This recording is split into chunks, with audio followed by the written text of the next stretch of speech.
વિદ્યુતની શોધનો ઇતિહાસ ભાગ 1।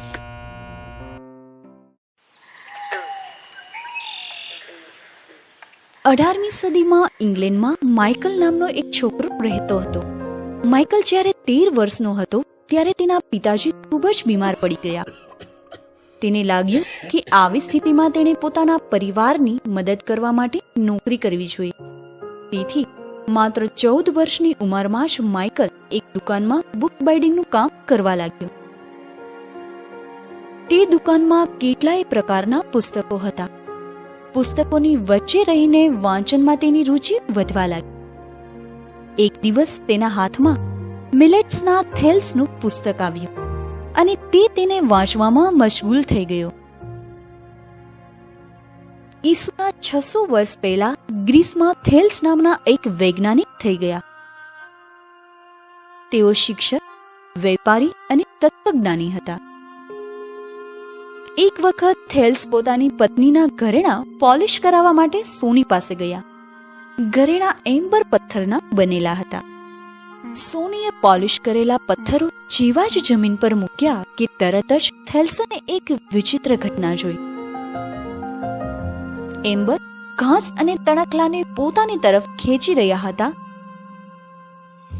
આ જોઈને થેલ્સ આશ્ચર્યચકિત થઈ ગયા।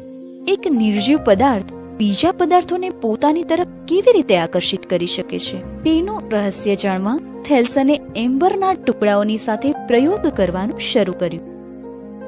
સૌથી પહેલા તેમણે એમ્બરને કાપડ સાથે ઘસ્યું અને જોયું કે તે પથ્થર અને ઘાસના તણખલાઓને પોતાની બાજુ આકર્ષિત કરી રહ્યું છે કે નહીં।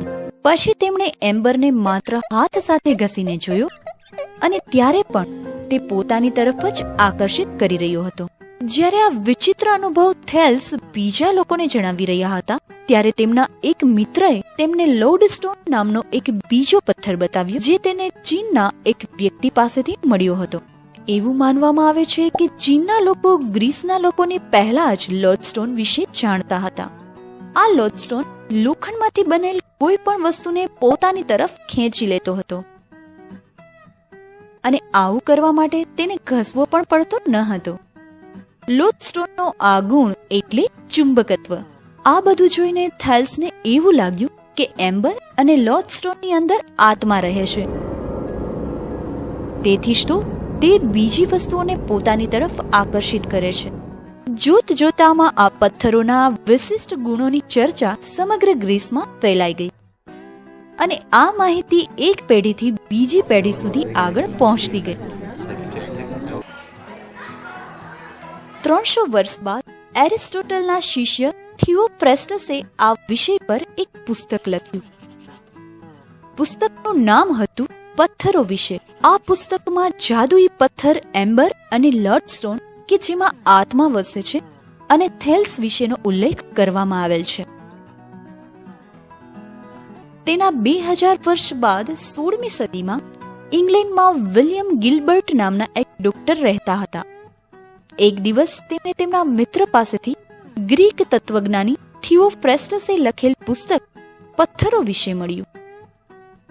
એમ્બર અને લોડસ્ટોન વિશે જાણીને ગિલ્બર્ટની ઉત્સુકતા વધી ગઈ અને તેમણે નક્કી કર્યું કે તે જાતે જ આ પથ્થરો પર પ્રયોગ કરશે।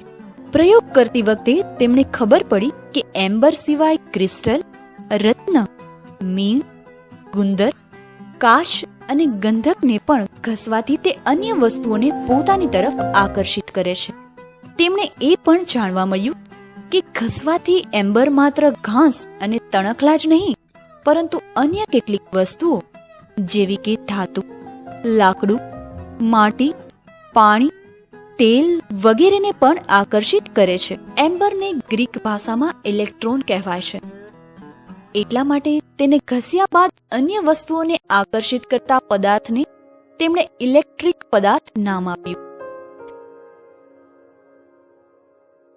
જે વસ્તુઓમાં આકર્ષણનો આ ગુણ નથી તેમને બિન ઇલેક્ટ્રિક પદાર્થ કહીએ।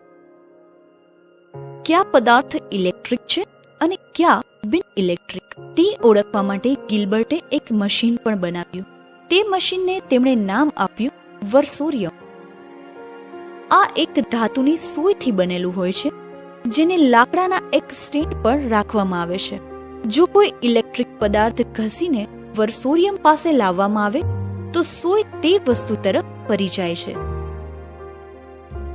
પોતાની આ શોધો વિશે લોકોને બતાવવા માટે ગિલ્બર્ટે સભાઓમાં ભાષણ આપવાનું શરૂ કર્યું. ગિલ્બર્ટે કહ્યું કે ગ્રીક લોકોની માન્યતા ખોટી હતી કે કેટલાક પથ્થરોમાં આત્મા રહે છે.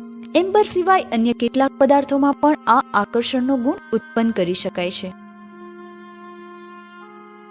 ગિલ્બર્ટના મત મુજબ આ પદાર્થનો કુદરતી ગુણ છે. પરંતુ ગિલ્બર્ટ માનતા હતા કે ઇલેક્ટ્રિસિટી એટલે કે વિદ્યુત અને ચુંબકત્વ પદાર્થના બે અલગ અલગ ગુણ છે, કારણ કે વિદ્યુતના કારણે જ માત્ર આકર્ષણ ઉત્પન્ન થાય છે, પરંતુ ચુંબકના કારણે તો આકર્ષણ અને અપાકર્ષણ બંને થાય છે. ગિલ્બર્ટે પોતાની આ શોધો વિશે એક પુસ્તક લખ્યું છે, જેનું નામ છે ધ મેગ્નેટ. માઇકલ એકદમ મશગુલ થઈને આ વાર્તા વાંચી રહ્યા હતા. તેમને તે પુસ્તકમાંથી બીજી કઈ કઈ અદ્ભુત વાતો જાણવા મળી તે આપણે આગળ જોઈશું.